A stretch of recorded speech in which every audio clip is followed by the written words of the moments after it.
అందరికీ నమస్కారం. ఈరోజు మనం మహాభారతము సౌప్తిక పర్వంలోకి అడుగుపెడుతున్నాం. మొదటి భాగం చెప్పుకుందాం. అయితే కృపాచార్యుడు, అశ్వత్థామ మరియు కృతవర్మ పాండవ శిబిరమునకు సమీపంలో గల దట్టమైన అరణ్యంలోకి ప్రవేశించారు. తీవ్ర అలసట మరియు గాయాలతో నిండినట్టి ఆ ముగ్గురు వీరులు దూరము నుండియే పాండవుల మరియు పాంచాల యోధుల భీషణ ధ్వనులను విని జాగ్రత్తగా ముందుకు వెళ్ళసాగిరి. వారి అశ్వాలు దప్పికతో అలసి ఉండుటతో ఆ యోధులు కూడా వాటితో పాటు కొద్దిగా విశ్రాంతి కొరకు నిలిచారు. చివరకు ఆ అడవిలో చాలా దూరం ప్రయాణించిన పిమ్మట ఒక పెద్ద వటవృక్షం కనిపించుటతో ఆ రాత్రిని అక్కడ గడపదలిచిరి. తరువాత వారు సూర్యుడు అస్తమిస్తుండటతో ఆచమనాదులతో సంధ్యావందనం గావించిరి. అటు పిమ్మట చీకటి వ్యాపించి నిశాచర జీవుల శబ్దాలు వినిపిస్తుండగా ముగ్గురు యోధులు ఒక చోట కూర్చుండిరి. తీవ్ర అలసటతో కృపుడు మరియు కృతవర్మ నేలపైనే గాఢ నిద్రలోకి జారుకొనెను. కాని అశ్వత్థామ హృదయం క్రోధముతో రగులుతూ నిద్రింపలేకుండెను. పాంచాలులపై ఎట్లు ప్రతీకారం చేయవలనని యోచించసాగెను. అతడు అట్లు యోచిస్తూ ఆ అరణ్యములోని నలుదిక్కులనుకు దృష్టిని సారింపగా అక్కడ సమీపంలోని వటవృక్షపు కొమ్మలపై నిద్రిస్తున్నట్టి వేలాది కాకులను చూచెను. అప్పుడే ఒక భయంకర గుడ్లగూబ నెమ్మదిగా కాకులు విశ్రమించి ఉన్నట్టి కొమ్ముపైన దిగుటను చూచెను. అది దానిపై నిద్రిస్తున్నట్టి అసంఖ్యాకమైన కాకులను గోళ్లతో రక్కుతూ ముక్కుతో పొడుస్తూ చీల్చి చెండాడుతుండెను. అట్లు స్వల్ప సమయములోనే కాకులు తెగిపడిన అవయవాలు కళేబరాలతో నేల నిండిపోయెను. ఆ మారణకాండ తరువాత గుడ్లగూబ ఎంతగానో తృప్తి చెందినట్లుగా అగుపించెను. అశ్వత్థామ ఈ సంఘటనను ఎంతో ప్రాముఖ్యత కలిగినదిగా భావిస్తూ దాని గూర్చి కొద్దిసేపు యోచించి తాను కూడా ఆ గుడ్లగూబ ఉదాహరణను అనుసరింప నిశ్చయించుకునెను. నిజమునకు పాండవులను నేను నా శక్తితో వధింప సమర్థుడను కాను. ఏమైనను నేను దుర్యోధనుని ఎదుట వారిని వధించెదనని ప్రతిజ్ఞ చేసి తిని కేవలం కపట మార్గంలోనే అట్టి లక్ష్యమును సాధింపగలను. ఇందులో కలిగే హాని ఏమిటి? పాండవులు కూడా విజయము సాధించుటకు అనేక కపటయుక్తులను అనుసరించారు. అంతేకాకుండా యుద్ధనీతి ప్రకారం బలవంతుడైన శత్రువును వధించు ఉద్దేశ్యము నెరవేరుటకు ఒకరు తమ శత్రువు గాయపడి ఉన్నప్పుడు, భుజిస్తున్నప్పుడు లేక రాత్రి నిద్రలో కూడా ఉన్నప్పుడు వధింపవచ్చునని చెప్పబడినది. అందుచేత ఈ రాత్రి నేను నిద్రిస్తున్నట్టి పాండవులు మరియు పాంచాలురందరినీ వధించెదను. ఇలా ఒక దృఢ నిశ్చయమునకు వచ్చిన పిమ్మట అశ్వత్థామ తన మేనమామను మరియు భోజరాజును నిద్ర నుండి మేల్కొల్పి తన పథకమును తెలియజేసెను. అశ్వత్థామ ఆలోచనను విని కృపాచార్య మరియు కృతవర్మ వికారముతో లజ్జితులై మౌనముగా ఉండిపోయిరి. వారి అసమ్మతిని గ్రహించిన అశ్వత్థామ క్షణకాలము తన పథకమును గూర్చి పునరాలోచన చేసి యుక్తితో ఇట్టెనెను. కృప కృతవర్మ, భీముడు ఎలా పదే పదే దుర్యోధనుని తలను తన్నెను గుర్తు తెచ్చుకొనుము. ఇట్టి దుష్టకార్యమును పరిగణిస్తూ అందుకు ప్రతీకారం చేయు మార్గమును తెలుపగలరు అని పలికెను. అందుకు కృపాచార్యుడు ఇట్లనెను: అశ్వత్థామ, మన జీవితాలలో ప్రతీదీ మన విధి మరియు ప్రయత్నం చేతనే సంభవించును. ఈ రెండు కారణములు లేకుండా సత్ఫలితాలను సాధింపలేము. ఈ కారణము చేతనే ఏదైనా కార్యం నిర్వహించుటకు మునుపు పెద్దల అభిప్రాయమును పొంది దేవతలను పూజించి పిమ్మట తన ప్రయత్నమునకు పూనుకోవలనని శాస్త్రాలలో నిర్దేశింపబడెను. దుర్యోధనుడు కేవలం తన దురాశను సంతృప్తిపరచుకొనుటకే ప్రయత్నించెను. అట్టి ఉద్దేశముతో అతడు తన శ్రేయోభిలాషులైన పెద్దల సలహాలను నిర్లక్ష్యపరచెను.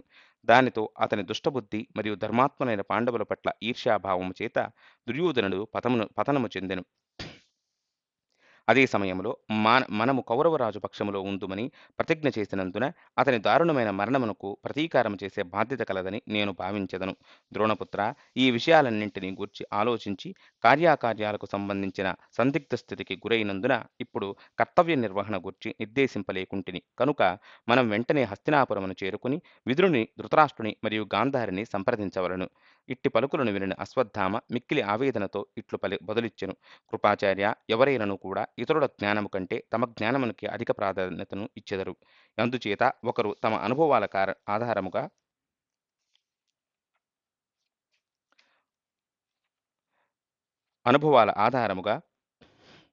జీవితంలో నిర్ణయాలను తీసుకును.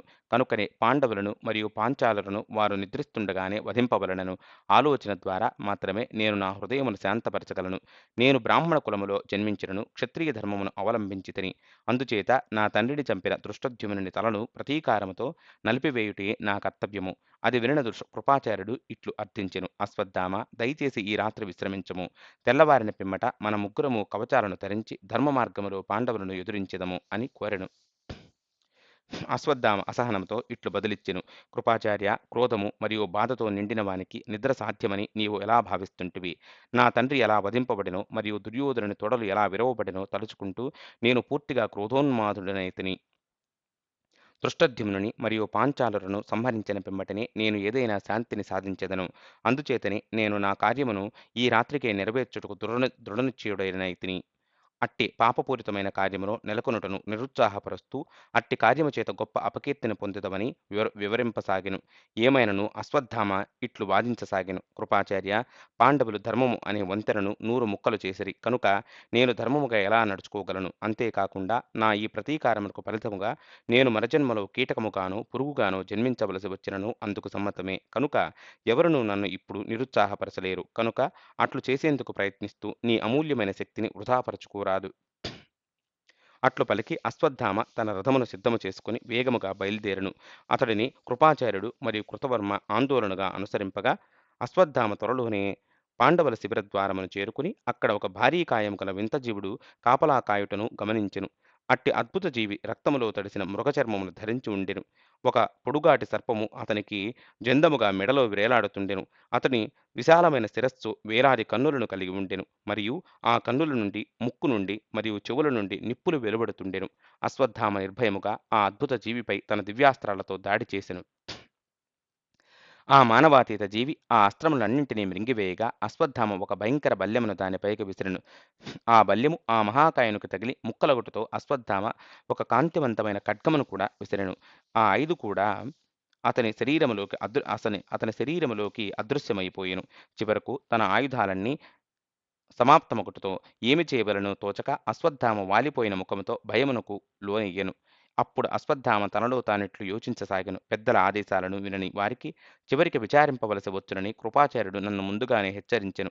నా యత్నములన్నీ విఫలమై నేను నిరాశ చెందుటకు నా పాపపూరిత ఆలోచనలే కారణమై ఉండవచ్చును. నన్ను ఓడించి భయమునకు గురి చేసిన ఈ అద్భుత ఆకారుడు ఎవరై ఉండొచ్చు? అనుకూల సమయం కొరకు వేచి చూడక దాడికి ప్రయత్నించడం మూర్ఖత్వం అగును. అందుచేత ఇప్పుడు నేను నా ఆరాధ్య దైవమైన శివుని ఆరాధించి అతని రక్షణను మరియు మార్గనిర్దేశమును పొందెదను. ఈ విధముగా ఆలోచించి అశ్వత్థామ తన రథంపై నుండి క్రిందకు దిగి శివుని గుణగణాలను స్తుతింపసాగెను. చివరకు అశ్వత్థాముడు, హే ప్రభు, నేను నా శరీరము, మనస్సు, ఆత్మను, చివరకు నా జీవితమును కూడా నీకు బలి ఇచ్చెదను అని ప్రార్థించెను. అశ్వత్థామ దృఢనిశ్చయమునకు అక్కడ వెంటనే ఒక సువర్ణ వేదిక దానిపై హోమాగ్ని ప్రత్యక్షమయ్యెను. ఆ అగ్ని నుండి అనేక వేలాది వికృత జీవగణాలు కూడా ప్రకటమయ్యెను. ఆ వికృత గణాలలో కొందరు తమ చేతులపై చెవులను, మరికొందరు తలలు లేకుండా ఉండగా, మరికొందరు శరీరములో మాంసము లేకుండా, మరికొందరు 4 నాలుకలతో ఉండిరి. వారందరూ భయంకర యోధులు మరియు కేవలం రక్తము మరియు మాంసాన్ని తింటూ అష్టసిద్ధులలో ఆరితేరినట్టివారు. వారందరూ శివుని ముఖ్య గణాలు. నిజమునకు వారందరూ గొప్ప తపములను ఆచరించి శివునికి సహచరులు అయిరి. వారు శివుని మహిమను కీర్తిస్తూ ఆనందముగా నర్తిస్తూ గర్జింపసాగిరి. వారందరూ శివుని ఆజ్ఞతో అశ్వత్థామకు సహాయము చేసేందుకు అక్కడకు చేరుకొనిరి. అంతేకాకుండా వారు ఆ రోజు రాత్రి జరగబోయే భయంకర మారణ హోమమునకు ప్రత్యక్ష సాక్షులు. అశ్వత్థామ తన 2 చేతులను పైకెత్తి యాగాగ్నిలో దూకుటకు ముందు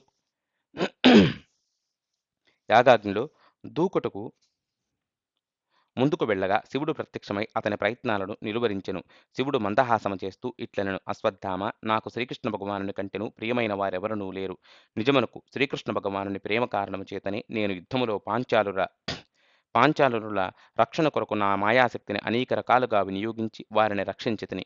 కాని ఇప్పుడు పాంచాలురుల ఆయుష్షు ముగిసెను. కనుక నీ బలమైన కోరికను నెరవేర్చుకొనుటకు వారి నాశనమునకు నేను నిన్ను నా సాధన వస్తువుగా వినియోగించెదను. అట్లు పలికి శివుడు అశ్వత్థామకు ఒక అద్భుత ఖడ్గమును ప్రసాదించి అతని శరీరములోకి ప్రవేశించెను. శివుని ద్వారా ఆవేశింపబడిన అశ్వత్థామ గొప్ప తేజస్సుతో వెలిగిపోతూ పాండవుల శిబిర ద్వారమును పాండవుల శిబిరద్వారమును చేరుకొనగా అక్కడ కృతవర్మ మరియు కృపాచార్యుడు అతనికి సహాయం చేసేందుకు వేచి ఉండిరి. పిమ్మట అశ్వత్థామ ఇట్లు ఆదేశించెను: నేను ఇప్పుడు పాండవుల శిబిరములో ప్రవేశించి పాంచాలుల గొప్ప మారణకాండను కావించెదను. మీరిరువురు ఈ ద్వారము దగ్గర నిల్చుండి పారిపోతున్నట్టి వారిని సంహరింపవలను అని ఆజ్ఞాపించెను. శివుని ఆశీస్సులతో అశ్వత్థామ తన రథములో పాండవ శిబిరంలోకి ప్రవేశించి మొదట దృష్టద్యుమ్నుని శిబిరంలోకి ప్రవేశించెను. అక్కడ పూలతో అలంకరింపబడిన మృదువైన దుప్పటిని కప్పుకొని ప్రశాంతముగా పట్టుపరుపుపై నిద్రిస్తున్నట్టు ద్రుపదపుత్రుని చూచెను. అశ్వత్థామ బలముగా దృష్టద్యుమ్నుని కాలితో తన్నుటతో పాంచాల రాకుమారుడు తన కన్నులను తెరిచెను. తన ఎదుట నిలబడినది ద్రోణపుత్రుడిని గ్రహించి శయ్యపై నుండి లేవబోయెను. కాని అశ్వత్థామ వెంటనే ద్రుపదపుత్రుని జుట్టు పట్టుకుని నేలపైకి విసిరివేసెను. ఆ తరువాత అశ్వత్థామ దృష్టద్యుమ్నుని యోధునికి వలె కాకుండా ఒక పశువును తన్నినట్లుగా విపరీతముగా తన కాలితో అతని తలపై, కంఠముపై మరియు ఎదపై బలముగా తన్నసాగెను. దృష్టద్యుమ్నుడు తన గోళ్లను ఉపయోగించి తిరిగి దాడి చేసేందుకు ప్రయత్నించెను. దృష్టద్యుమ్నుడు తీవ్రమైన భయము నిద్రమత్తుతో అలసి పోరాడలేక నిరాశతో ఇట్లు ప్రార్థించెను: ఓ ద్రోణపుత్ర, దయచేసి నన్ను ఏదైనా ఆయుధముతో సంహరించి ఉన్నత గతులను పొందునట్లుగా చేయము అని ప్రార్థించెను. అందుకు అశ్వత్థామ పరుషముగా ఇట్లు బదులిచ్చెను: తన గురువును చంపినవాడు ఎట్టి ఉన్నత గతిని ఎన్నడూనూ ఆశింపరాదు అని పలికెను. తరువాత హింసాత్మకముగా పశువును బాదినట్లుగా మోది మోది దృష్టద్యుమ్నుడు బలవంతముగా ప్రాణములు విడిచినట్లు చేసెను. దృష్టద్యుమ్నుని పత్నులు మరియు రక్షకభటులు అతని బాధాకరములైన అరుపులకు వెంటనే నిద్ర నుండి మేల్కొనిరి. కాని అంధకారములో దృష్టద్యుమ్నుని చంపినవాడు వారికి ఒక మానవాతీతునిగా అగుపించుటతో భయముతో వారికి నోరు పెగలలేదు. దృష్టద్యుమ్నుని సంహరించిన పిమ్మట అశ్వత్థామ సింహగర్జన చేస్తూ అతని శిబిరము నుండి బయటకు వచ్చి తన రథమును అధిరోహించెను. ఈ సమయంలో దృష్టద్యుమ్నుని పత్నులు మరియు రక్షకభటులు దుఃఖముతో విలపిస్తుండగా సమీపములోనే నిద్రిస్తున్నట్టి పాంచాల యోధులు మేల్కొనిరి. వారు వెంటనే తమ కవచాలను ధరించి ఆయుధాలను అందుకుని ఆందోళనకు కారణము కనుగొనుటకు వెళ్ళిరి. ఆ పాంచాల యోధులు దృష్టద్యుమ్నుని శిబిరమును చేరుకుని అక్కడ విగత జీవుడై పడి ఉన్నట్టి నాయకుని చూచి వెంటనే వెళ్లి అశ్వత్థామను చుట్టుముట్టిరి. అశ్వత్థామ రుద్రాస్త్రాన్ని ఆవాహన చేసి వెంటనే తనపై దాడికి వచ్చిన యోధులందరినీ సంహరించి తరువాత ఉత్తమోజు మరియు యుధామన్యుడు నిద్రిస్తున్న శిబిరమునకు వెళ్ళెను. ఉత్తమోజుని బలముగా ఎదపై తన్నుటతో అతను వెంటనే మేల్కొనెను. అతడు జరుగుతున్న విషయమును గ్రహించునంతలోనే అశ్వత్థామ అతని కంఠముపైన గుండెపైన ప్రాణాలు విడిచినంత వరకు తన్నెను. చివరకు విపరీతమైన బాధతో ఉత్తమోజుడు ప్రాణాలు విడిచెను. యుధామన్యుడు మేలుకొని తన సోదరుడు వధింపబడి ఉండుటను చూచి వెంటనే అశ్వత్థామను ఒక రాక్షసునిగా భావించి తన గదతో అశ్వత్థామ ఎదపై బలముగా బాదెను. ఈ దెబ్బకు చెలించని అశ్వత్థామ వెంటనే జుట్టు పట్టుకుని అతడిని నేలపైకి త్రోసి పశువును వధించినట్లుగా తన కాలితో కంఠమును నలిపి వధించెను. ఇదే పద్ధతిలో అశ్వత్థామ అనేక పాంచాల యోధులను ఒకరి తర్వాత మరొకరిని వారు నిద్రిస్తుండగా హతమార్చెను. అంతేకాకుండా తన ఖడ్గమును త్రిప్పుతూ అడ్డు వచ్చిన అనేక పాంచాల వీరులను, వారి ఏనుగులను, గుర్రాలను ఒక శిబిరం నుండి మరొక శిబిరమునకు వెడుతూ హతమార్చసాగెను. అశ్వత్థామ పూర్తిగా రక్తములో తడిసి ఉండటతో అతని ఆకారము భయంకరముగా కనిపించుటతో నిద్ర నుండి మేల్కొని అతడిని చూచిన వారందరూ నిశ్చేష్టులై భయముతో కళ్ళు మూసుకొనిరి. అరుపులకు ద్రౌపది యొక్క 5గురు కుమారులు నిద్ర మేల్కొనిరి. దృష్టద్యుమ్నుడు సంహరింపబడినని తెలుసుకుని తమ కవచాలను ధరించి అశ్వత్థామపై శరవృష్టితో దాడి చేసిరి. శిఖండి మరియు ఇతర అనేక పాంచాల యోధులు వారి సహాయార్థం వచ్చెను. ఇది చూచి ఉగ్రుడైన అశ్వత్థామ తన కత్తిని మరియు డాలును తీసుకుని రథంపై నుండి తూకి శత్రువులపైకి దూసుకు వెళ్ళెను. ఆ భీకర పోరులో ఒక్కసారిగా అశ్వత్థామ ప్రతిబంధుని కడుపులో కత్తితో పొడుచుటతో అతడు క్రిందపడి మరణించెను. సుతసోముడు అశ్వత్థామను తన బల్లెముతో పొడిచి కత్తిని దూసెను. కాని అశ్వత్థామ సుతసోముడు కత్తి పట్టుకుని చేతిని ఖండించి అతని పక్కటెముకపై హింసాత్మకంగా పొడవుగా అతడు కూడా ప్రాణాలను విడిచెను. శతానీకుడు రథచక్రమును ఎత్తి అశ్వత్థామ యొక్క ఎదపై గట్టిగా బాదెను. దానితో అశ్వత్థామ బలముగా గాయపడినను వెంటనే తన ప్రత్యర్థిపైకి దూసుకు వెళ్ళెను. శతానీకుడు కాలు జారి కింద పడిపోవుటతో దానిని అవకాశముగా తీసుకుని అశ్వత్థామ అతని తలను ఛేదించెను. శృతకర్మ తన ముళ్ళు పొదిగిన గదను తిప్పుతూ అశ్వత్థామపైకి వెళ్ళి అతని నుదుటన ఎడమవైపున బలముగా బాదెను. దానితో అశ్వత్థామ అతని ముఖంపై ఒక తన కత్తితో బలముగా కొట్టుటతో శృతకర్మ కూడా క్రిందపడి మరణించెను. అటు పిమ్మట శృతకీర్తి అనేక బాణాలను అశ్వత్థామపైకి సంధిస్తూ దూసుకువచ్చెను. కాని అశ్వత్థామ తన పైకి వస్తున్నట్టు ప్రత్యర్థి తలను నిలువుగా నరికివేసెను. శిఖండి మరియు అతని అనుచరులు అశ్వత్థామను చుట్టుముట్టగా శిఖండి ఆ పోరులో అశ్వత్థామ కనుబొమ్మల నడుమ బాణముతో బాధించెను. ఈ చర్య ద్రోణపుత్రుని మరింత అధికముగా రెచ్చగొట్టుతూ కత్తితో శిఖండిపై దూసుకువెళ్లి అతని శరీరమును సగమునకు నరికివేసెను. ఇలా అశ్వత్థామ ఒక్కొక్కరిని వధిస్తూ చివరకు ద్రౌపదిని కుమారులు మనుమళ్ళు వారి అనుచరులందరినీ కూడా వధించెను. అట్లు భయంకర మారణకాండ జరుగుతుండగా నల్లటి శరీర ఛాయలో వృద్ధురాలిగా ఉన్నట్టి కాళరాత్రిని పాండవ యోధులు వారి ఎదుటను చూచిరి. ఎర్రటి ఏకవస్త్రమును ధరించి, ఎర్రని పూలదండను, చేతిలో పాశముతో చచ్చిన క్రూర మృగాల ఆత్మలను మరియు యోధులను ఒక దగ్గర కట్టి నడిపించుట కనిపించెను. నిజమునకు కురుక్షేత్ర యుద్ధము ఆరంభమైన నాటి రోజు నుండి ప్రతిరోజు పాండవులు ఆ కాలరాత్రి స్త్రీ ముందు నడువగా అశ్వత్థామ వెనుక నుండి తమను సంహరించుటను వారు తమ స్వప్నాల్లో చూడసాగిరి. ఇప్పుడు విధిననుసరించి వారు రోజు చూస్తున్నట్టి స్వప్నము వాస్తవ రూపంలో వారి ఎదుట అమలు జరుగుతుండెను. ఈ భయంకర మారణకాండ కొనసాగగా వేలాది పాంచాల సైనికులు నిద్ర నుండి మేల్కొనిరి. కాని వారు నిద్రమత్తుతో శిబిరము బయటకు వచ్చి భయంకరమైన ద్రోణపుత్రుని చూచి భయముతో దాదాపు ఉన్మాదులైరి. అట్టి భయాందోళనలతో వారిలో వారు ఒకరినొకరు చంపుకుంటుండగా మిగతా వారిని అశ్వత్థామ సులభముగా క్రూరముగా నాశనము చేసెను. తరువాత కొంత సమయం పిమ్మట తిరిగి తన రథమును ఎక్కి అశ్వత్థామ తన పైకి వస్తున్నట్టు వారందరినీ తుదముట్టింపసాగెను. ఈ గందరగోళములో కొందరు సైనికులు గుంపులు గుంపులుగా ఒకరిపైనొకరు పడుతుండగా మరికొందరు భయముతో క్రింద పడుకునిరి. అశ్వాలు మరియు ఏనుగులన్నీ భయముతో మలమూత్రాదులను విసర్జించెను. రాక్షసులు మరియు పిశాచీలు గుంపులు గుంపులుగా అక్కడకు భయంకరంగా అరుస్తూ వస్తుండటతో గుర్రములు మరియు ఏనుగులు భయాందోళనకు గురయ్యెను. జంతువులు త్రాళ్లను త్రంచుకుని అటూ ఇటూ పరిగెత్తగా వాటి కాళ్ల చేత ధూళి లేచి గాలిలో ఎగురుగా చీకటి మరింత అధికముగా దట్టమయ్యెను. దానితో ఒకరినొకరు చూడలేకుండిరి. పాంచాల యూతులందరూ నిశ్చేష్టులవ్వగా వారిలో అనేక మంది భయముతో పరిగెత్తుతున్న ఏనుగుల కాళ్ల క్రింద పడి మరణించగా మరికొందరు తమతోటి సహచరులతోనే వధింపబడిరి. అశ్వత్థామ అనేకానేకులుగా పాంచాలలను సంహరిస్తుండగా అతని నుండి తప్పించుకుని శిబిరం బయటకు పారిపోతున్న వారందరినీ కృపాచార్య మరియు కృతవర్మ హతమార్చసాగిరి. కొంతమంది యోధులు తమ ప్రాణాలు తీయవద్దని వేడుకొనినను కృపాచార్యుడు మరియు కృతవర్మ వారిలో ఒక్కరిని కూడా విడువలేదు. తరువాత వారు 3 చోట్ల పాండవ శిబిరమునకు నిప్పు పెట్టిరి. అశ్వత్థామ ఎడతెరిపి లేకుండా తన భయంకరమైన ఖడ్గముతో పాంచాల యోధులను ముక్కలు చేయగా నేల సమస్తము మానవుల, గుర్రముల, ఏనుగుల కళేబరాలతో నిండిపోయెను. ప్రతి ఒక్కరూ ఓ శ్రీకృష్ణ భగవానుడు మరియు అర్జునుడు ఇక్కడ లేనందున రాక్షసులు మనపై భయంకరముగా దాడి చేసి వారి రాక్షస ప్రభావమును మనపై చూపుతుండిరి అని పలికిరి. అర్ధరాత్రికి మునుపే అక్కడ పాండవ మరియు పాంచాల యోధులు ఒక్కరు కూడా మిగలకుండా ఈ మారణకాండ చివరకు సమాప్తమయ్యెను. ఏమైనను అనేక రాక్షసులు మరియు భూతాలు పాండవ శిబిరమంతటా తిరుగాడుతూ కళేబరాలపై పడి వారి రక్తమాంసాదులను పీక్కు తినసాగెను. ఈ వికృతాకారుల్లో కొందరు 5 కాళ్లను కలిగి, కొందరు చేతివ్రేళ్లు వెనుకకు తిరిగి చూచుటకు మిక్కిలి అసహ్యముగా మరియు భయంకరముగా కనిపించిరి. మాంసాహార జీవులనేకము కూడా తమ తమ కుటుంబాలతో అక్కడకు చేరుకుని విందు చేసుకొనెను. పాంచాలుడు అందరినీ సంహరించి తన తండ్రి మరణమునకు ప్రతీకారము తీర్చుకున్నందుకు అశ్వత్థామ గొప్ప ఆనందమును మరియు శాంతిని కూడా పొందెను. పాండవ శిబిరము నుండి బయటకు వచ్చి అక్కడ కృపాచార్య మరియు కృతవర్మతో తాను సాధించిన ఘన విజయమును గూర్చి సంతోషముగా వివరింపసాగెను. అందుకు కృపాచార్యులు మరియు కృతవర్మ వేలాది సైనికులను తప్పించుకోకుండా శిబిర ద్వారము వద్ద తామెలా సంహరించరో వివరించి వారు అశ్వత్థామను ఆలింగనము చేసుకుంటూ అభినందించిరి. పిమ్మట అశ్వత్థామ ఈ విజయమును దుర్యోధనునికి తెలియజేయవలనని సూచించుటతో వారు ఎట్టి ఆలస్యము లేకుండా సంతోషముగా అక్కడి నుండి బయలుదేరిరి. కృపాచార్యుడు, అశ్వత్థామ మరియు కృతవర్మ దుర్యోధనుడు పడి ఉన్నట్టి చోటుకు చేరుకుని అక్కడ దుర్యోధనుని ఘోరస్థితిని చూచి తీవ్ర బాధకు గురైరి. దుర్యోధనుని పరిస్థితి వేగముగా క్షీణిస్తుండటతో మాంసాహార జీవులు అక్కడకు చేరుకుని అతని మృత్యువు కొరకు వేచి చూస్తుండెను. తీవ్ర బాధతో కొట్టుకుంటూ మధ్యన రక్తము క్రక్కుకోసాగెను. తమ రథాల నుండి దిగి దుర్యోధనుని సమీపించి అనేక రకాలుగా విలపిస్తూ తమ చేతులతో దుర్యోధనుని ముఖంపై గల రక్తమును తుడచసాగిరి.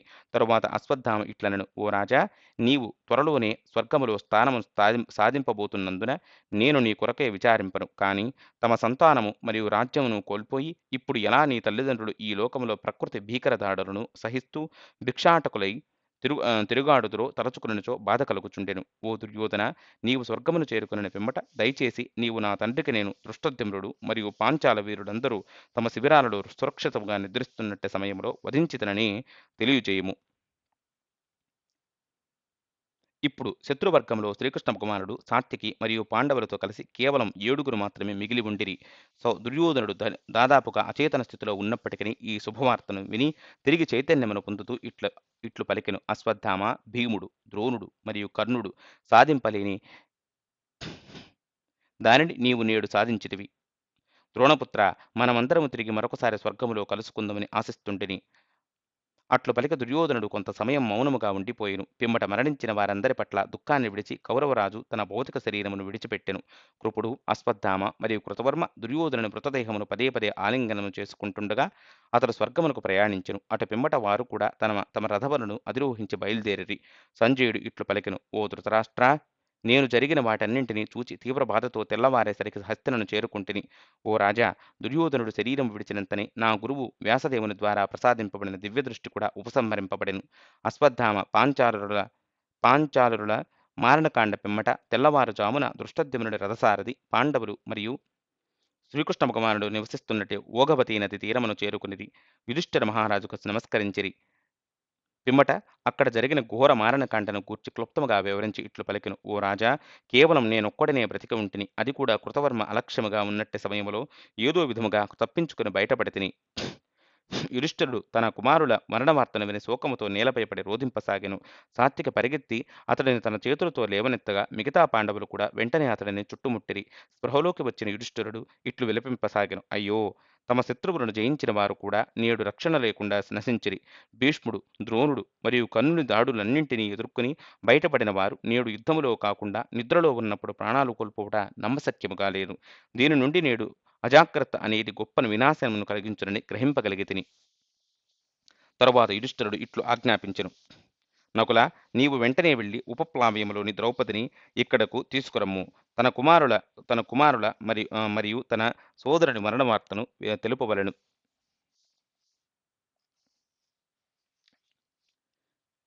పాండవులు అక్కడి నుండి బయలుదేరి వారి శిబిరాలకు చేరుకొనగా యుధిష్ఠిరుడు తన వారందరూ ఇక్కడ మృతజీవులుగా పడి ఉండటను చూచి అమితమైన దుఃఖముతో బిగ్గరగా రోదిస్తూ ఒక్కసారిగా నేలపై పడి స్పృహ కోల్పోయెను. యుధిష్ఠిరుని అతని సోదరులు ఓదార్చుతుండగా నకులునితో కూడి ద్రౌపది అక్కడకు చేరుకొనెను. ఈ మారణకాండను ఎరిగినట్టి ద్రౌపది శోకము మరియు కలతతో కంపించసాగెను. ఆమె తన కుమారుల మృతదేహాలను చూచి స్పృహ కోల్పోయెను. భీముడు వెంటనే వచ్చి ద్రౌపదిని పట్టుకొనెను. ఆమె స్పృహ నుండి తేరుకుని హృదయ విదారకముగా రోదించెను. అటు పిమ్మట భీముడు ఆమెను ఓదార్చుతుండగా ద్రౌపది ఒక్కసారిగా ఇట్లు పలికెను: ఒకవేళ నా భర్తలు అశ్వత్థామ పట్ల ప్రతీకారం తీర్చుకోకున్నచో నేను ఇక్కడే ఉపవసిస్తూ జీవితము అంతమయ్యేంత వరకు కూర్చుందును. అట్లు పలికి ద్రౌపది యుధిష్ఠిర మహారాజు ప్రక్కన కూర్చుండిపోయెను. ప్రాయవ్రతము పాటిస్తూ తన ప్రాణత్యాగమునకు ద్రౌపది దృఢనిశ్చయురాలైనట్లుగా కనిపించెను. పిమ్మట యుధిష్ఠిరుడు ఇట్లు పలికెను: ద్రౌపది, నీవు ఇలా విలపించరాదు. నీ కుమారులు యుద్ధములో వీర మరణము పొందిరి కనుక వారు స్వర్గములో జీవితమును ఆనందిస్తుండవచ్చును. మరోవైపు అశ్వత్థామ ఇప్పటికే చాలా దూరం పారిపోయి ఉండెను కనుక నీవు అతడు చంపబడినది లేనిది ఎలా ఖచ్చితంగా నిర్ధారించుకోగలవు? అందుకు ద్రౌపది ఇట్లు సమాధానమిచ్చెను: అశ్వత్థామ తలపై సహజమణితో పుట్టెను కనుక ఆ మణిని నాకు తెచ్చి ఇవ్వగలిగితేనే నేను ప్రాణాలతో ఉండగలను. అట్లు పలికి ద్రౌపది భీముని సమీపించి ఇలా అర్థించెను: ప్రాణేశ్వర, అశ్వత్థామను వధించి నన్ను ఈ భరింపలేని శోకము నుండి కాపాడుము. గతములో నీవు అనేకసార్లు నన్ను కాపాడితివి కనుక నేడు నిన్ను నేను ఆశ్రయిస్తుంటిని. ఇక ఏదేనను నీ ఇష్టం. భీముడు ద్రౌపది విలపించుటను చూడలేకపోయెను. అతడు వెంటనే ఎట్టి సంకోచము లేకుండా నకులుడి తన సారథిగా ఉండవని ఆజ్ఞాపించెను. పిమ్మట రథమును అధిరోహించి అశ్వత్థామ రథచక్రాల చిహ్నముల ఆధారముగా ముందుకు బయలుదేరెను. అప్పుడు శ్రీకృష్ణ భగవానుడు యుధిష్ఠిరుని ఇట్లు మందలించెను: ఓ రాజా, అశ్వత్థామను ఎదుర్కొనుటకు నీ సోదరుడు ఒంటరిగా పెడుతుండటను చూస్తూ ఎలా ఉపేక్షింపగలుగుతుంటివి? అశ్వత్థామ బ్రహ్మాస్త్రమును కలిగి ఉండెను కనుక అతడు ఈ సమస్త భూప్రపంచమును నాశనము చేయగల సమర్థుడు. అర్జునుని శిష్యరికముతో తృప్తి చెందిన ద్రోణాచార్యుడు అతనికి బ్రహ్మాస్త్రమును బోధించెను. అది సహించని అశ్వత్థామ తనకు కూడా ఆ దివ్యాస్త్రమును అందించమని కోరెను. ద్రోణాచార్యుడు తన కుమారుడి చంచలత్వమును దృష్టిలో ఉంచుకుని ఆ దివ్యాస్త్రమును అయిష్టముగానే బోధిస్తూ: అశ్వత్థామ, నీవు గొప్ప ఆపదలో చిక్కుకుని ఉన్నప్పటికీ దివ్యాస్త్రమును మానవులపై ప్రయోగింపరాదు అని హెచ్చరించెను. తదనంతరము ఏమైనను తన కుమారుడికి ఇట్టి అస్త్రమును బోధించినందుకు ద్రోణుడు పశ్చాత్తాపమును పొందెను. తరువాత అతడు తన కుమారుని పిలిచి: ఓ కుమార, ధర్మ మార్గములో నీ దృఢత్వం పట్ల అనుమానం చేత నేను తప్పక నీకు అధికముగా అస్త్రశాస్త్రమును బోధించి పొరపాటు చేసితనని భావిస్తుంటిని. అశ్వత్థామ తన తండ్రి చేత మందలింపబడినందుకు తీవ్ర మనస్తాపమునకు గురయ్యెను. ఆ సమయములో పాండవులు అరణ్యవాసమును చేస్తుండగా అశ్వత్థామ గృహము వీడి ప్రపంచమంతటా సంచరిస్తూ మరింత అధిక శక్తి సంపదలను అర్చించి మనస్తాపమును దూరము చేసుకోదలచెను. అతని సంచారంలో భాగముగా అతడు ద్వారకను చేరుకొనెను. అక్కడ ఉన్నట్టి ఆ కొంతకాలము అతడు వృష్ణి వంశస్థులకు గొప్ప గౌరవ మర్యాదలను చూపెను. ఒకరోజు శ్రీకృష్ణ భగవానుడు ఒంటరిగా సముద్ర తీరాన నడుస్తుండగా అశ్వత్థామ అతడిని సమీపించెను. వారి సంభాషణలో భాగముగా ద్రోణపుత్రుడు ఇట్లనెను: కృష్ణ, అస్త్రశాస్త్రమును బోధిస్తూ నా తండ్రి అగస్త్య ఋషి నుండి పొందిన బ్రహ్మాస్త్రమును నాకు అందించెను. తరువాత ఇంకను అతడు శ్రీకృష్ణ భగవానుని ఎదుట ముకుళిత హస్తాలతో ఇట్లు అర్థించెను: ప్రభు, నా అజేయమైన బ్రహ్మాస్త్రమును గ్రహించి నీవు నీ సుదర్శన చక్రమును ప్రతీగా ఇవ్వగలవు. అందుకు శ్రీకృష్ణ భగవానుడు ఇట్లు బదులిచ్చెను: అశ్వత్థామ, సమస్త దేవీ దేవతలు మరియు అసురులు నా శక్తులలో 1% కూడా సరికాలేరని నీవు ఎరుగవలను. నా అసమాన శక్తికి ఈ 4 ఆయుధాలు సరిపోవును. అవి నా సుదర్శన చక్రము, శారంగధనస్సు, కౌమోదకి గద మరియు ఒక బల్లెము. బ్రాహ్మణపుత్ర, నీవు ఇట్లు అర్థించినందున నేను నీకు ఈ 4 ఒకదానిని ఇవ్వగలను. అందుకు నీ బ్రహ్మాస్త్రమును కూడా తిరిగి ఇవ్వనవసరము లేదు.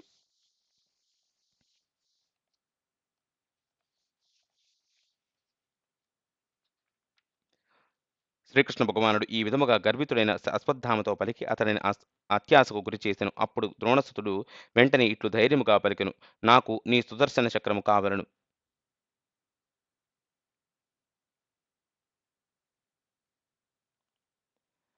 అప్పుడు శ్రీకృష్ణ భగవానుడు అట్లే వెంటనే తీసుకురము అని బదులిచ్చును. కాని మూర్ఖుడైన ఆ బ్రాహ్మణపుత్రుడు వెంటనే తన ఎడమ చేతితో ఆ చక్రమును విశ్వాసముగా అందుకోదలచగా ఆశ్చర్యకరముగా అది ఏమాత్రము కదలలేదు. ఆ సమయంలో అశ్వత్థామ ఆ సుదర్శన చక్రమును తన 2 చేతులతో ఒడిసి పట్టుకుని తన శక్తినంతటి ఉపయోగించి పదే పదే ప్రయత్నించినను దానిని ఏ మాత్రము కదిలింపలేకపోయెను. దానితో అతని శక్తి పూర్తిగా నశించి తీవ్ర అలసటకు గురొకటితో సుదర్శన చక్రమును పొందవలనను భ్రాంతి పూర్తిగా నశించెను. అప్పుడు శ్రీకృష్ణ భగవానుడు ఇట్లు పలికెను: ద్రోణపుత్ర, ఇది వరకెన్నడును నా ప్రియ సహోదరుడైన బలరాముడు గాని, నా ప్రియపుత్రుడు ప్రద్యుమ్నుడు గాని, లేక నా ప్రియమిత్రుడు అర్జునుడు నేనెవరి కొరకు నేను నా భార్యా పిల్లలను కూడా సమర్పించుటకు సిద్ధమో వారెవరునూ కూడా నీకు వలె ఇలా ధైర్యము చేసి అడగలేదు. ఓ అశ్వత్థామ, నీవు నా సుదర్శన చక్రమును పొంది ఎవరికి సవాలు విసరదలచితివి? అప్పుడు అశ్వత్థామ శ్రీకృష్ణ భగవానునికి నిర్భయముగా ఇట్లు బదులిచ్చెను: ఓ కృష్ణ, ఒకవేళ నేను సుదర్శన చక్రమును పొందినచో ముందుగా ఉత్సాహముతో దానిని పూజించి నీకు యుద్ధ సవాలు విసిరేవాడిని. అశ్వత్థామ అట్లు పలికి శ్రీకృష్ణ భగవానుని అనుమతితో ద్వారకను విడిచెను. శ్రీకృష్ణ భగవానుడు: యుధిష్ఠిరా, అశ్వత్థామ ఎంతటి క్రూరుడు మరియు ఈర్ష్యాళుడో నీవు చూడవచ్చును. ఏమైనను అతడు ఇంకనూ తన వద్ద బ్రహ్మాస్త్రమును కలిగి ఉండుట చేత భీముడు అన్ని రకాలుగా రక్షింపబడవలను. అట్లు పలికి శ్రీకృష్ణ భగవానుడు తన రథమును అధిరోహించి యుధిష్ఠిరుని మరియు అర్జునుని తీసుకుని అమిత వేగముతో బయలుదేరెను. వారు త్వరలోనే భీముని చూడగలిగినను అశ్వత్థామ పట్ల తీవ్ర క్రోధముతో శత్రువును సంహరింపవలనను దృఢనిశ్చయము చేత భీముని వారు నిర్వహించలేకపోయారు. భీముడు గంగా నదీ తీరమును చేరుకుని అక్కడ వ్యాసదేవుడు తన శిష్యులతో కూడి ఉండుటను చూచెను. వారిలో అశ్వత్థామ నారవస్త్రాలతో ప్రక్కనే కూర్చొని ఉండుటను భీముడు గమనించెను.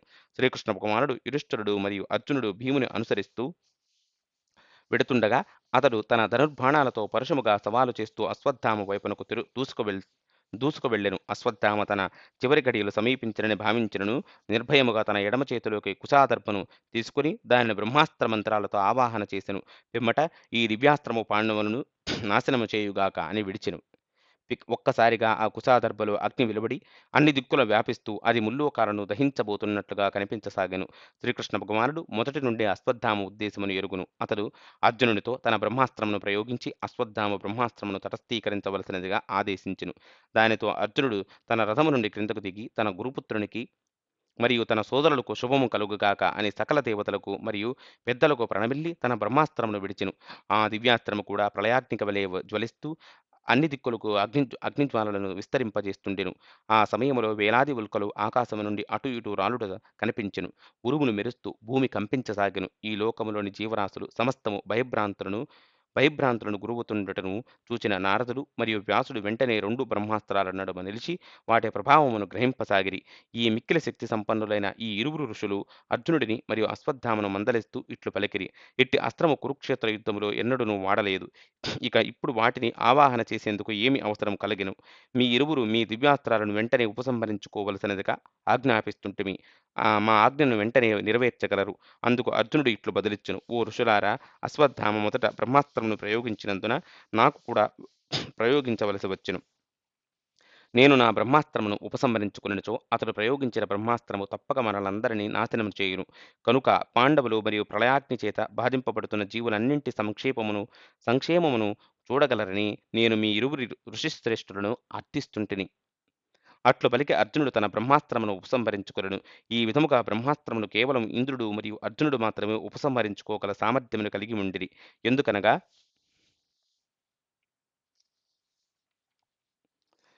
అస్త్రమును విడిచి ఉపసంహరింప ప్రయత్నించినచో అది ఆ వ్యక్తి తలను ఛేదించును. కనుక అట్లు చేయుటకు ఒకరు బ్రహ్మచారి అయి ఉండవలెను. అశ్వత్థామ తన బ్రహ్మాస్త్రమును ఉపసంహరించు సామర్థ్యము లేక ఋషులను ఇట్లు వేడుకొనెను. ఓ నారద మరియు వ్యాస, క్రూరుడు మరియు దుష్టుడైన భీముని చేత భయము వలన నేను పాండవుల వినాశమునకు ఆ బ్రహ్మాస్త్రమును విడిచితిని కనుక నన్ను నిందింపరాదు. వ్యాసదేవుడు అశ్వత్థామను ఈ విధముగా మందలించెను. ద్రోణపుత్ర, ధర్మాత్ములైన పాండవులను నాశనము చేయవలనను నీ ఘోరమైన కోరికతో దుర్మార్గముగా ప్రవర్తించితివి. 2 బ్రహ్మాస్త్రాలు తటస్థీకరింపబడిన ప్రదేశములో 12 సంవత్సరాల కరువు తాండవించును. కనుకనే అర్జునుడు పూర్తిగా నీ బ్రహ్మాస్త్రమును తటస్థీకరింపలే తటస్థీకరింప తటస్థీకరింపలేదు. అతడు ధర్మాత్ముడైనందున అమాయక జీవులకు హాని కలిగింపరాదని అట్లు చేసెను. ఇప్పుడు నా ఆజ్ఞానుసారము నీ బ్రహ్మాస్త్రమును ఉపసంహరించుకుని నీ తలపైన మణిని పాండవులకు ఇచ్చివేసినచో నీ జీవితం రక్షింపబడనని నేను నీకు హామీ ఇస్తుంటిని. అందుకు అశ్వత్థామ ఇట్లు పలికిన. ఓ వ్యాసదేవ, నా తలపై పాండవుల మరియు కౌరవుల సంపదలన్నింటికి మించిన మిక్కిలి విలువైన సంపద ఇది. ఈ మణిని ధరించిన వారు శస్త్రాలు, వ్యాధులు, ఆకలి బాధలు, అసురుల వలన భయము గాని ఉండదు. ఈ మణి ప్రభావం అంత గొప్పది. సాధారణముగా నేను ఎట్టి పరిస్థితులలోనూ ఈ మణిని ఇచ్చుటకు అంగీకరించను. కానీ మీరు నన్ను ఆజ్ఞాపించుట చేత నేను అట్లే ఇచ్చివేసెదను. నేను పాండవుల ప్రాణాలకు బదులుగా ఈ దివ్యాస్త్రమును పాండవ స్త్రీ గర్భముపైకి ప్రయోగించెదను. వ్యాసుడు అట్టి పరిష్కారమునకు అంగీకరింపగా అశ్వత్థామ తన బ్రహ్మాస్త్రమును ఉత్తర గర్భం వైపునకు మరలించెను. దానితో శ్రీకృష్ణ భగవానుడు ఇట్లు పలికెను. అశ్వత్థామ, నేను ఉపప్లావయములో పాండవులతో కూడి ఉన్నప్పుడు ఒక బ్రాహ్మణుడు ఉత్తరను ఆశీర్వదిస్తూ పాండవుల వంశం పూర్తిగా నశించినప్పుడు ఆమె సంతానము ఆ వంశమును కొనసాగించునని హామీనిచ్చెను. అందుచేత నీ బ్రహ్మాస్త్రము ప్రయోగింపబడినను ఆ బ్రాహ్మణుని పలుకులు సత్యమై పరీక్షిత్తు జన్మించును. అది వినిన అశ్వత్థామ క్రోధముతో ఇట్లనెను. కృష్ణ, నీవు పాండవ పక్షపాతివై పలికిన ఈ పలుకులు ఎన్నటికి నీ ఫలించవు. నా ఈ అస్త్రము ఖచ్చితముగా ఉత్తర గర్భమును ఛేదించును. అందుకు భగవానుడు ఇట్లనెను. నీ అస్త్రము వృధా కాబోదని నేను ఎరుగుదును. అందుచేత నీ అస్త్రము ద్వారా ఉత్తర గర్భమును నశించినను భౌతిక ప్రకృతిని నిర్దేశించు సర్వవ్యాప్తి పరమాత్మనైన నేను వెంటనే శిశువునకు నూతన శరీరమును ప్రదానము చేసి అతడు పూర్తి దీర్ఘకాలము కీర్తివంతునిగా జీవించినట్లుగా చేసెదను.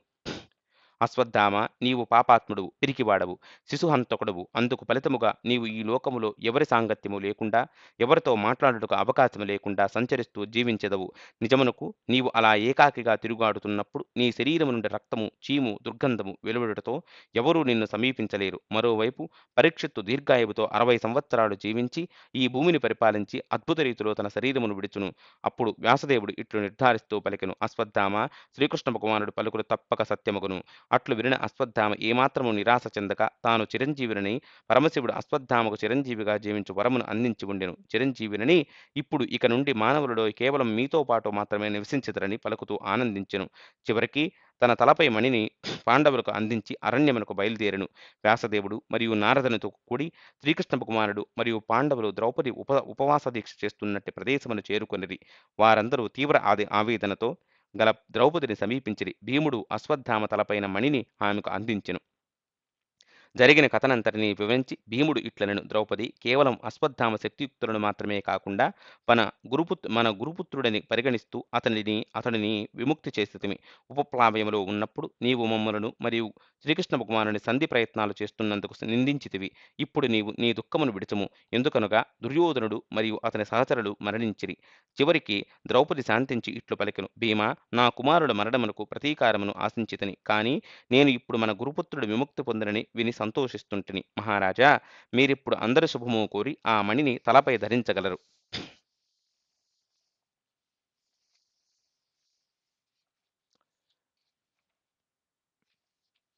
ద్రౌపది తన ఉపవాస దీక్షను విరమించెను. అదే సమయంలో యుధిష్ఠిరుడు ఇట్లు విచారింపసాగెను. కృష్ణ, మా కుమారులను మరియు ద్రౌపదిని వీరపుత్రులను అశ్వత్థామ ఒక్కడే ఒంటరిగా ఎలా సంహరించగలను? ఎలా సంహరించగలిగెను? అందుకు శ్రీకృష్ణ భగవానుడు ఇట్లు బదులిచ్చెను: "ఓ రాజా! అశ్వత్థామ శివుని ద్వారా ఆవేశితుడయ్యెను. కనుకనే ఎవరి సహాయము లేకుండా అశ్వత్థామ ఆ మహావీరులను ఒంటరిగా హతమార్చగలిగెను. యుధిష్ఠిరా! నిజమునకు నీ కుమారులను మరియు పాంచాల యోధుల సంహారమునకు శివుడు అశ్వత్థామను సాధన వస్తువుగా వినియోగించుకొనెను. కనుక నీవు జరిగిన దానికి విచారింపరాదు. ఓ రాజా! ఇక నీవు నీ విద్యుక్త ధర్మాలను జాగ్రత్తగా కొనసాగించుము."